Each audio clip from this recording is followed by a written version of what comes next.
నమస్కారం. కేసీటీవీ వార్తలకు స్వాగతం. ముందుగా ముఖ్యాంశాలు.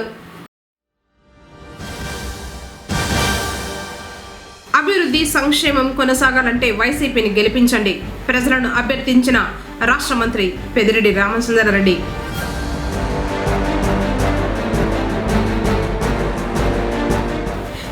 నుండి ప్రారంభం కానున్న హనుమంతరాయందిన్నె వీరాంజనేయ స్వామి వారి వార్షిక బ్రహ్మోత్సవాలు.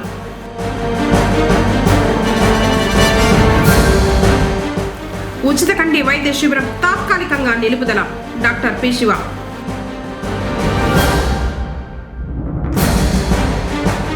విడుదలైన ఇంటర్మీడియట్ ఫలితాలు. మొదటి స్థానంలో నిలిచిన కేజీబీవీ జూనియర్ వొకేషనల్ కళాశాల విద్యార్థులను అభినందించిన ఏపీసీ వెంకటరమణారెడ్డి. వార్తల వివరాలు. ముఖ్యమంత్రి వైఎస్ జగన్మోహన్ రెడ్డి పనితనం, సంక్షేమం, నియోజకవర్గ అభివృద్ధి చూసి మరోసారి వైసీపీని గెలిపించాలని రాష్ట్ర మంత్రి పొంగనూరు నియోజకవర్గ ఎమ్మెల్యే అభ్యర్థి పెద్దిరెడ్డి రామచంద్రారెడ్డి పేర్కొన్నారు. ఎన్నికల ప్రచార సమావేశాల్లో భాగంగా శుక్రవారం తన సొంత మండలమైన సదంలో 18 పంచాయతీల్లో పర్యటించే సమావేశాలు నిర్వహించి ప్రసంగించారు. ఎన్నో అభివృద్ధి కార్యక్రమాలు చేశాం. మనకు ఎప్పుడో స్వస్థత నుంచి కూడా సరిగా రోడ్లు లేవు, బ్రిడ్జిలు లేవు. అవన్నీ కూడా పూర్తి చేసి ఈరోజు మన సదం పట్టణం చుట్టూ అన్నీ కూడా కొత్త బ్రిడ్జిలు కట్టాం. రోడ్లు కూడా చాలా వరకు అన్ని పల్లెలకు కూడా రోడ్లు వేసాం. ఇంకా కొద్ది గొప్ప మిగిలిపోయినా కూడా అవన్నీ అభివృద్ధి కార్యక్రమాలు కూడా రాబోయే 5 సంవత్సరాల్లో మనం తప్పకుండా పూర్తి చేసుకుంటామని కూడా మీకు మనవి చేస్తూ ఉన్నాను.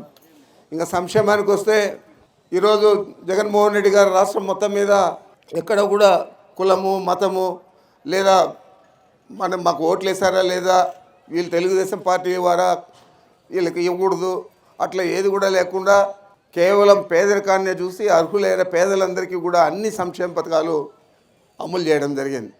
ఇందాక తాటిగుంటపాలెంలో మహిళలంతా వచ్చి అడిగారు కొంతమంది, మాకు కొంతమందికి ఆసరా రాలేదు, చేయూత రాలేదని. ఇది నిజమే. అది ఎందుకంటే నిదానంగా వేస్తూ ఉన్నారు. మన దగ్గర ఉండే డబ్బుల కాడికి రోజువారీ వేస్తూ ఉన్నారు. ఈ వారం 10 రోజుల్లో అందరికీ వస్తుంది. మీకు ఎవరికైనా రాకుంటే కూడా అది ఎన్నికల కోడ్ వస్తుందని చెప్పి ఎన్నికల కోడ్కు ముందే ఆ 2 పథకాలు కూడా ఇచ్చేయాలా, పెండింగ్ ఉన్నాయని చెప్పి 4వ విడత ఆసరా, చేయూత 2 కూడా బటన్ నొక్కేశాడు. వచ్చిన డబ్బులు వచ్చినట్లే ఇస్తూ ఉన్నారు. తప్పకుండా ఈ వారం 10 రోజుల లోపల అందరికీ కూడా వస్తాయి. దాని గురించి ఎవరు కూడా భయపడాల్సిన పని లేదని చెప్పి మీకు మనవి చేస్తూ ఉంటారు. అదేవిధంగా జగన్మోహన్ రెడ్డి గారి పేరు చెప్తే ఎన్నో వస్తాయి. 30 దాకా 30 పథకాలు, 33 పథకాలు గుర్తొస్తాయి. దాంట్లో ప్రధానంగా అమ్మఒడి గుర్తొస్తుంది. ఎవరు అమ్మఒడి పెట్టిందంటే ఇంకా జీవితకాలం అంతా కూడా జగన్మోహన్ రెడ్డి గారు పెట్టినారని చెప్తారు. మనం ఇప్పుడు చెప్పుకుంటా ఉన్నాం, ఎప్పుడో 14 గంటలకు ముందర పెట్టిన ఆరోగ్యశ్రీ గురించి ఈరోజు కూడా అది ఎవరు పెట్టారంటే రాజశేఖర రెడ్డి గారు పెట్టారని చెప్తారు. మరి చంద్రబాబు పెట్టిండేది ఏదైనా ఉందా అని అడుగుతా ఉన్నాను. ఏదైనా ఉంటే మీరు చెప్తే మళ్ళీ నేను చెప్తా ఉంటాను అన్ని సభలో చంద్రబాబు ఈ పథకం పెట్టాడని. ఏదైనా ఉంటే చెప్పండి. ఏమీ లేదు, అభివృద్ధి కార్యక్రమాలు అసలే లేదు. మరి ఆయన కూడా ఎన్నికల్లో నేను పలాంది చేసినా అని చెప్పుకునే పరిస్థితి లేకుండా కేవలం వైఎస్ఆర్ కాంగ్రెస్ పార్టీ సంబంధించిన నాయకులను, ప్రధానంగా మన ప్రీతం నాయకుడు మన ముఖ్యమంత్రి జగన్మోహన్ రెడ్డి గారిని తిట్టే కార్యక్రమం తప్ప ఏది కూడా చేయడం లేదు. ఆయనే కాదు, ఆయన కుమారుడు కానీ, జనసేన పవన్ కళ్యాణ్ కానీ, ఇప్పుడు వీళ్ళ జతకు పురంధేశ్వరి ఒకటి చేరింది, ఆమె కానీ, అందరూ కూడా ఈ కార్యక్రమం చెప్పి ఏమి చెప్పేది లేదు.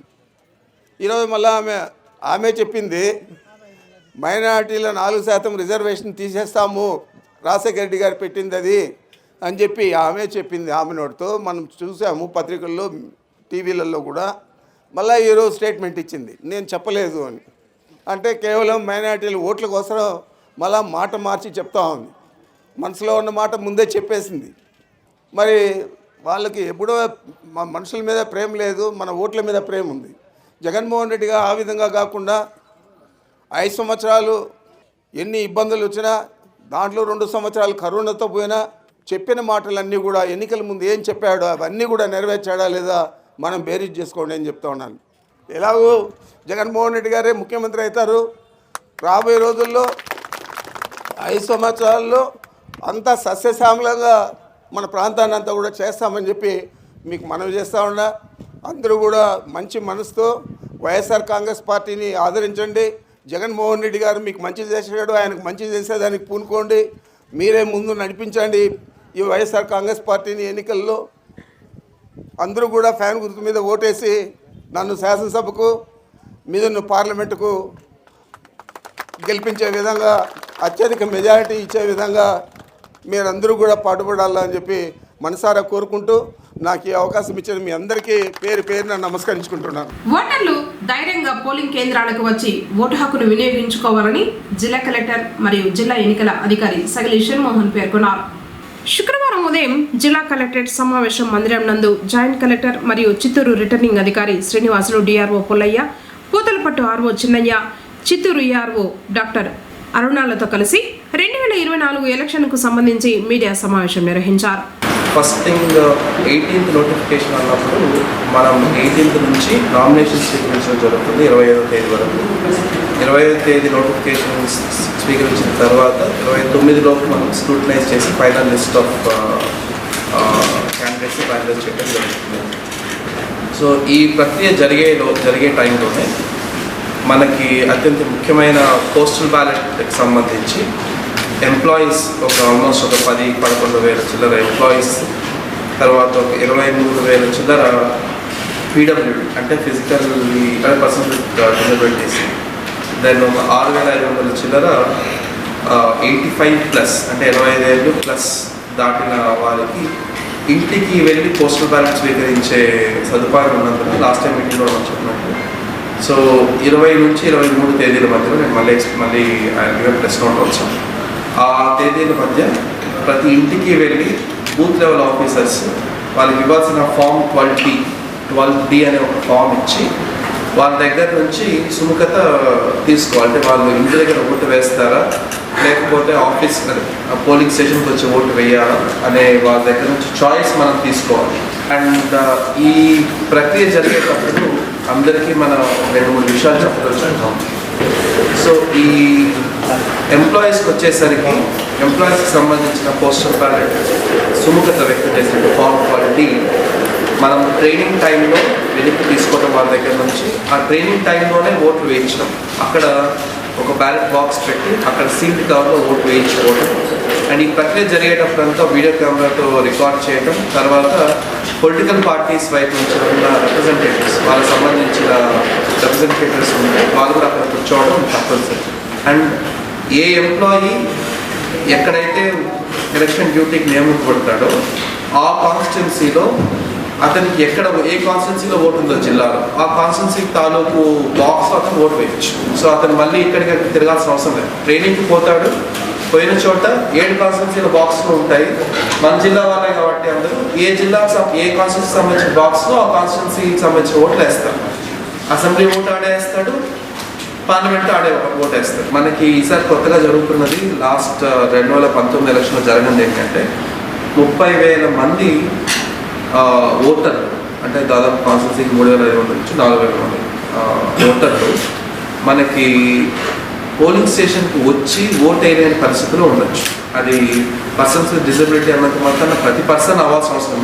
మనకి 23,000 మంది మన దగ్గర voter card persons with disability అని చెప్పి మార్క్ చేసుకోవడం జరిగింది. దాంట్లో ప్రతి ఒక్కళ్ళు పర్సన్స్ ఓటు వేయలేని పరిస్థితిలో ఉండకపోవచ్చు. కొందరికి కార్డు బాగానే ఉండొచ్చు, లేకపోతే ఒక కన్ను పోయి ఉండొచ్చు. ఇలాంటి పరిస్థితుల్లో వాళ్ళు పోలింగ్ స్టేషన్కి వచ్చి ఓటు వేయడం ఉత్తమం. మన వైపు నుంచి కూడా కావాల్సిన భద్రత కానీ, కావాల్సిన ప్రాసెస్ కానీ, ఇప్పుడు కావాల్సిన అన్ని ఫెసిలిటీస్ కూడా కల్పిస్తున్నాం కాబట్టి పోలింగ్ స్టేషన్స్లో. డిస్ట్రిక్ట్ అడ్మినిస్ట్రేషన్ వైపు నుంచి నా విధంగా ఏంటంటే వీలైనంత వరకు పోలింగ్ స్టేషన్కి వచ్చి ఓటు వేయడం ఉత్తమం. మన ప్రజాస్వామ్యం అన్న తర్వాత ఇలాంటి 5 ఏళ్ళకి ఒకసారి వచ్చే ఇంత బృహత్తర కార్యక్రమంలో మళ్ళీ కొంత డీవియేషన్ అవన్నీ లేకుండా వీలైనంత వరకు పోలింగ్ స్టేషన్ వరకు రావాలని కోరుకుంటున్నాం అంతే. బట్ అదే సమయంలో ఎవరైనా నిజంగా పోలింగ్ స్టేషన్కి రాలేని పరిస్థితిలో ఉన్నారు, వాళ్ళకి ఎలాంటి సహాయం లేనప్పుడు బూత్ లెవెల్ ఆఫీసర్ వాళ్ళ ఇంటికి వచ్చి 20 నుంచి 25 తేదీ మధ్యలో వాళ్ళ ఇంట్లో ఆ వ్యక్తికి, ఆ పర్సన్ ఎవరైతే ఓటు వేయలేరు ఆ పర్సన్కి 12D ఫామ్ ఇచ్చి వాళ్ళు అక్కడ ఇంట్లోనే ఓటు వేయటానికి మొగ్గు చూపుతున్నారా లేదా అనేది ఒకసారి చెక్ చేసుకొని వాళ్ళకి ఒక అక్నాలజ్మెంట్ ఇచ్చి పోస్టల్ బ్యాలెట్ అంతా రెడీ అయిన తర్వాత అంటే క్యాండిడేట్స్ ఫైనలైజ్ అయిన తర్వాత దాదాపు నాకు తెలిసినంతలో ఆల్మోస్ట్ 29 తర్వాత టీమ్స్ వేసి ఒక 4-5 రోజుల పాటు వీళ్ళ దగ్గర నుంచి ఓట్లు మళ్ళీ పోస్టల్ బ్యాలెట్ కరెక్ట్ చేసుకుంటాం. శుక్రవారం విడుదలైన ఇంటర్ ప్రథమ ద్వితీయ సంవత్సర పరీక్షా ఫలితాల్లో పొంగనూరు పట్టణం నక్కబండలో గల కేజీబీవీ జూనియర్ వొకేషనల్ కళాశాల విద్యార్థులు విజయకేతనం ఎగురవేసి మొదటి స్థానంలో నిలిచారు. ఇందులో భాగంగా సెకండ్ ఇయర్ నందు అతికునీసా 1000 మార్కులకు గాను 973, అజ్మియా బాను 954, షబ్నాజ్ 944 మార్కులు సాధించారు. సెకండ్ ఇయర్ నందు 800కు పైన 13 మంది సాధించారు. సెకండ్ ఇయర్ 100% రిజల్ట్తో స్కూల్ మొదటి స్థానంలో నిలిచింది. అదేవిధంగా ఫస్ట్ ఇయర్ నందు 33 మందికి గాను 33 మంది పాస్ అయ్యి 100% రిజల్ట్ సాధించారు. ఎస్ జాస్మిన్ 500 మార్కులకు గాను 484, డి కళ్యాణి 479, మెహతాస్ 476 మార్కులతో టాప్లో నిలిచారు. వీరిని ఏపీసీ వెంకటరమణారెడ్డి, జీసీడీఓ ఇంద్రాణి, పొంగనూరు ఎంఈఓలు చంద్రశేఖర్, రెడ్డెనశెట్టి, ప్రిన్సిపల్ వసియా ఫర్హతులు, పాఠశాల అధ్యాపక బృందాన్ని మరియు స్టూడెంట్లను హృదయపూర్వకంగా అభినందించారు. ఈరోజు విడుదలైనటువంటి intermediate first and second year ఫలితాలలో KGBV vocational junior college Nakkabanda మన పొంగనూరు పట్టణానికి సమీపంలో ఉన్నటువంటి కేజీబీవీ జూనియర్ కాలేజ్ నందు ఇంటర్ సెకండ్ ఇయర్లో కేపీ అతికున్నీసా 973 మార్కులతో 1000 మార్కులకు గాను ప్రథమ స్థానంలో నిలవడం జరిగింది. ఇది గర్వకారణం. అదేవిధంగా రెండవ స్థానంలో ఎస్ అజ్మియా బాను 954 మార్కులతోనూ, అదేవిధంగా మూడవ స్థానంలో ఎస్ షబ్నాజ్ 944 మార్కులతోనూ నిలవడం జరిగింది. అదేవిధంగా ఇంటర్ సెకండ్ ఇయర్ ఫలితాల్లో కేజీబీవీలోనే ప్రథమంగా 100% ఫలితాలు సాధించడం జరిగింది. 13 మంది విద్యార్థులకు 800 పైగా మార్కులు పొందడం జరిగింది. అదేవిధంగా ఈరోజు విడుదలైనటువంటి ఇంటర్మీడియట్ మొదటి సంవత్సరం ఫలితాల్లో కూడా కేజీబీవీ సత్తా చాటింది. 33 మంది విద్యార్థులకు గాను 33 మంది కూడా విజయం సాధించి 100% ఫలితాలతో నిలిచింది. ఈ ప్రథమ సంవత్సరంలో ఎస్ జాస్మిన్ 484 మార్కులు 500 మార్కులకు గాను, అదేవిధంగా డి కళ్యాణి 479 మార్కులు, ఎస్ మెహతాజ్ 476 మార్కులతోనూ విజయం సాధించడం జరిగింది. ఈ విజయాల వెనుక ఆ కళాశాల ప్రిన్సిపల్ ఎస్ వసియా ఫర్హత్ కృషి ఉందని తెలియజేస్తున్నాము. ఈ విజయం సాధించడం పట్ల మన చిత్తూరు జిల్లా ఏపీసీ వెంకటరమణారెడ్డి గారు, అదేవిధంగా జీసీడీఓ ఇంద్రాణి గారు, పుంగనూరు మండల ఎంఈఓలు చంద్రశేఖర్ రెడ్డి మరియు రెడ్డెనశెట్టి గారు ఆ కళాశాల ప్రిన్సిపాల్ను మరియు సిబ్బందిని ఘనంగా అభినందించడం జరిగింది. అదేవిధంగా పాఠశాలకు వెళ్లకుండా మధ్యలో చదువు ఆపేసినటువంటి పిల్లలకు ఒక సువర్ణ అవకాశంగా ఈ కేజీబీవీలు నడుస్తున్నాయి. అటువంటి వెనుకబడిన విద్యార్థినులు ఈరోజు 100% ఫలితాలు సాధిస్తూ అదేవిధంగా రాష్ట్రంలోనే మొదటి స్థానంలో నిలుస్తూ మన పొంగనూరు పట్టణానికి మంచి పేరు తీసుకొచ్చినందుకు విద్యాశాఖ తరఫున ప్రత్యేకంగా అభినందనలు. కాబట్టి తల్లిదండ్రులు తెలియజేయడం ఏమంటే వొకేషనల్ జూనియర్ కాలేజ్లో ఎంఎల్టీ కోర్సు ఉంది. తొందరగా ఉద్యోగ అవకాశాలు పొందడానికి మీ విద్యార్థులను మీ పిల్లలను కూడా ప్రోత్సహించి కేజీబీవీ పాఠశాలలో చేర్పించాల్సిందిగా మండల విద్యాశాఖ తరఫున మీ కేసీటీవీ ద్వారా తెలియజేస్తున్నాం. ఎన్నికల దృష్ట్యా వారికి కేటాయించిన విధులు సక్రమంగా నిర్వహించాలని పొంగనూరు నియోజకవర్గ రిటర్నింగ్ అధికారి మధుసూదన్ రెడ్డి తెలిపారు. శుక్రవారం స్థానిక తహసీల్దార్ కార్యాలయంలో సెక్టోరియల్ ఆఫీసర్లు మరియు రూట్ ఆఫీసర్లతో సమావేశం నిర్వహించారు. పోలింగ్ కేంద్రాలలో వసతులు తదితర విషయాలపై చర్చించి తగు సూచనలు ఇచ్చారు. కార్యక్రమంలో తహసీల్దార్ శివయ్య తదితరులు పాల్గొన్నారు.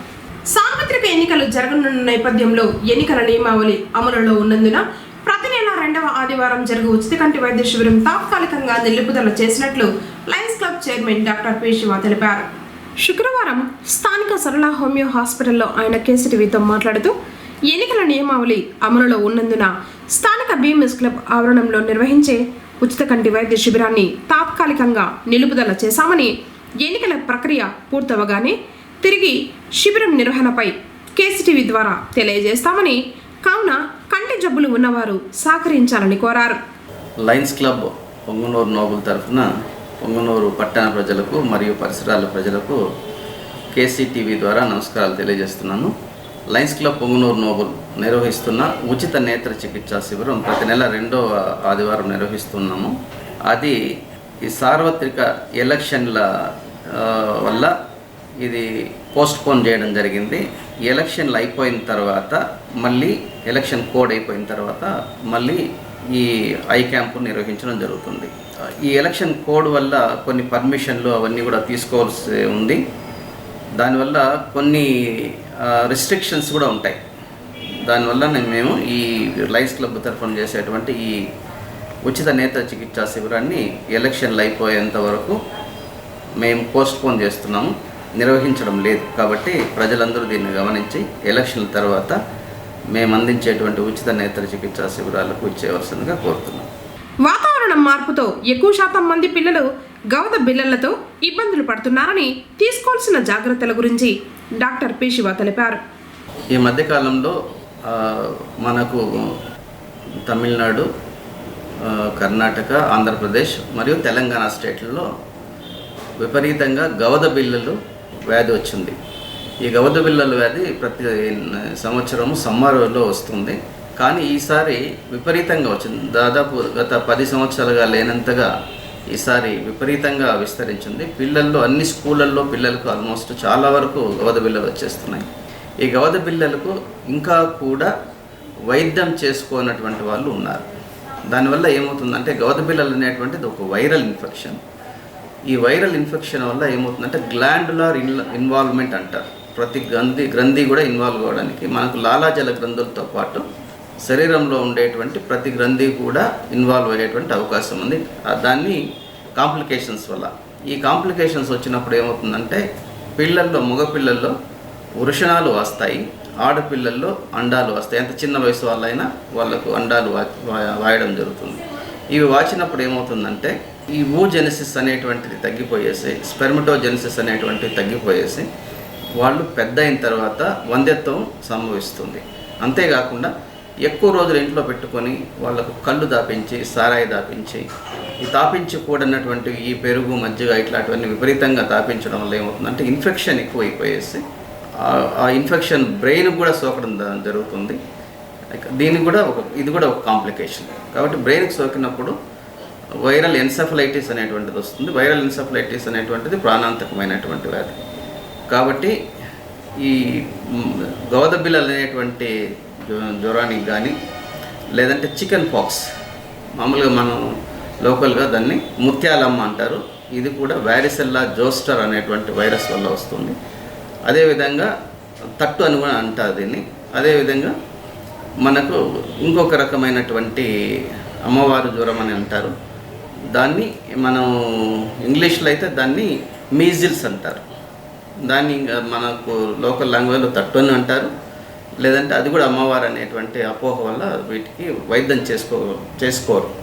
దానివల్ల విపరీతమైన సైడ్ ఎఫెక్ట్స్ వచ్చి, ఇప్పుడు మనం చెప్పుకున్నటువంటి వైరల్ ఎన్సెఫలైటిస్ వచ్చి, లేదంటే వైరల్ న్యూమోనియా వచ్చి ప్రాణాంతకం అవుతుంది. కాబట్టి దయచేసి ఇట్లాంటివి వచ్చినప్పుడు మీరు వైద్యుని సంప్రదించి మందులు వాడుకొని నయం చేసుకోవాల్సిందిగా కోరుతున్నాను. కోరిన కోరికలు తీర్చే కల్పవల్లి శక్తి స్వరూపిణి శ్రీ బోయకొండ గంగమ్మ తల్లికి శుక్రవారం శాశ్వతంగా రాహుకాల అభిషేక పూజల్ని నిర్వహించారు. ఈ సందర్భంగా అమ్మవారికి సుగంధ ద్రవ్యాలతో పంచామృత అభిషేకాలు చేసి, పట్టు వస్త్రాలు, పూలమాలతో ప్రత్యేక అలంకారాలు చేశారు. అనంతరం మహామంగళ హారతి సమర్పించారు.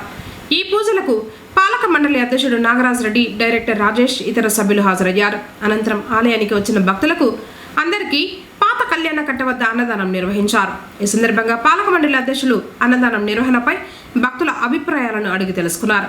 అలాగే వేసవి కాలం ప్రారంభమైన నేపథ్యంలో అన్నదానం వద్ద కూలింగ్ వాటర్ పంపిణీకి చర్యలు తీసుకోవాల్సిందిగా సిబ్బందిని ఆదేశించారు.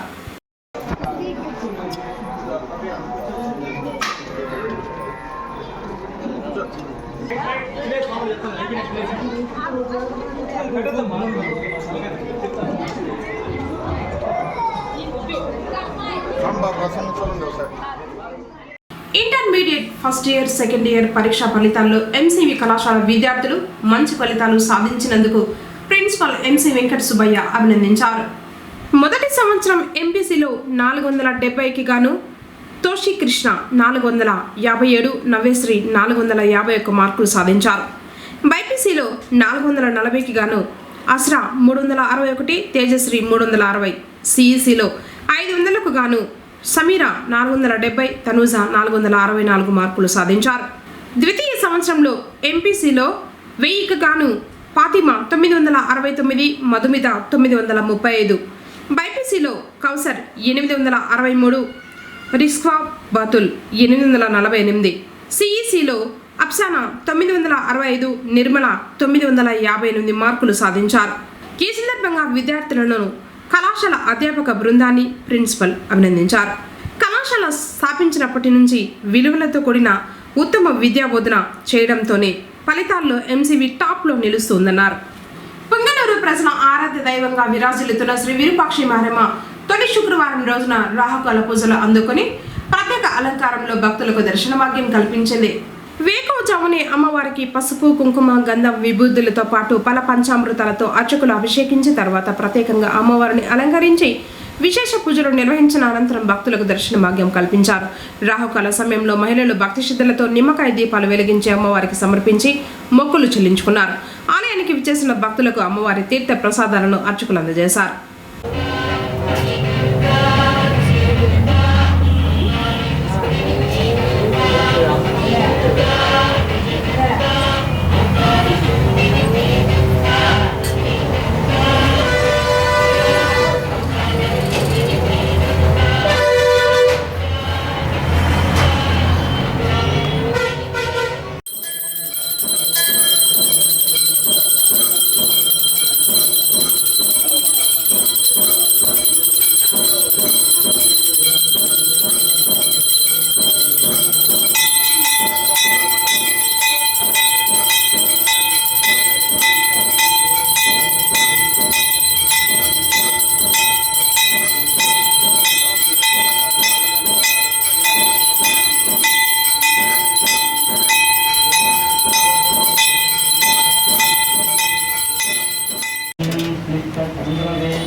శ్రీ వీరాంజనేయ స్వామి వారి వార్షిక బ్రహ్మోత్సవాలకు ఏర్పాట్లు చేస్తున్నారు. ఆలయానికి రంగులు, విద్యుత్ దీపాలతో అలంకరించి ముస్తాబు చేస్తున్నారు.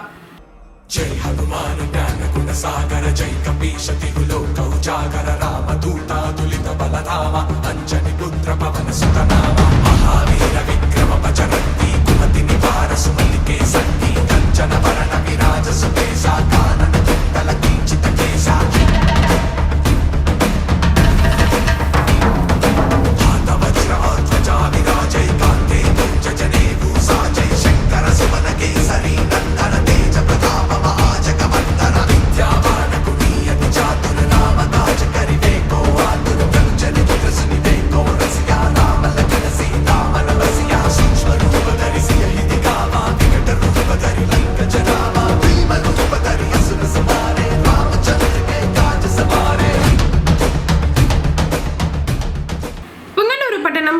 హనుమంతరాయనదిన్నెలో వెలిసి ఉన్న శ్రీ వీరాంజనేయ స్వామి వారి వార్షిక బ్రహ్మోత్సవాలు 5 సంవత్సరాల తరువాత ఈ ఏడు జరగనున్నాయి.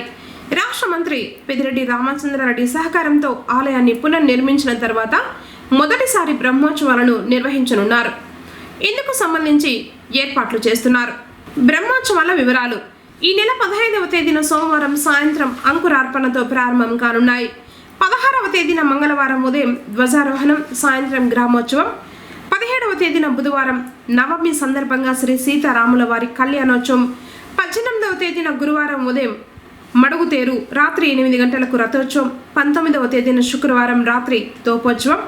20వ తేదీన శనివారం ఉదయం వసంతోత్సవం, సాయంత్రం ధ్వజ అవరోహణం, రాత్రి శయనోత్సవం. 21న ఆదివారం ఉదయం సుప్రభాత సేవ జరుగుతుంది. 7 రోజుల పాటు జరుగు స్వామివారి బ్రహ్మోత్సవాలలో భక్తులు పెద్ద సంఖ్యలో పాల్గొనాలని దేవాదాయ శాఖ మరియు హనుమంతరాయనదిన్నె భక్తాదులు కోరుతున్నారు. వార్తలు ముగించే ముందు ముఖ్యాంశాలు మరోసారి. అభివృద్ధి సంక్షేమం కొనసాగాలంటే వైసీపీని గెలిపించండి, ప్రజలను అభ్యర్థించిన రాష్ట్ర మంత్రి పెద్దిరెడ్డి రామచంద్రారెడ్డి.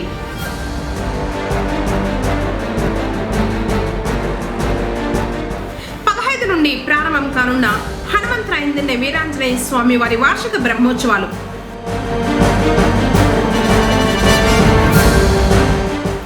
ఉచిత కంటి వైద్య శిబిరం తాత్కాలికంగా నిలుపుదల. Doctor P. శివ.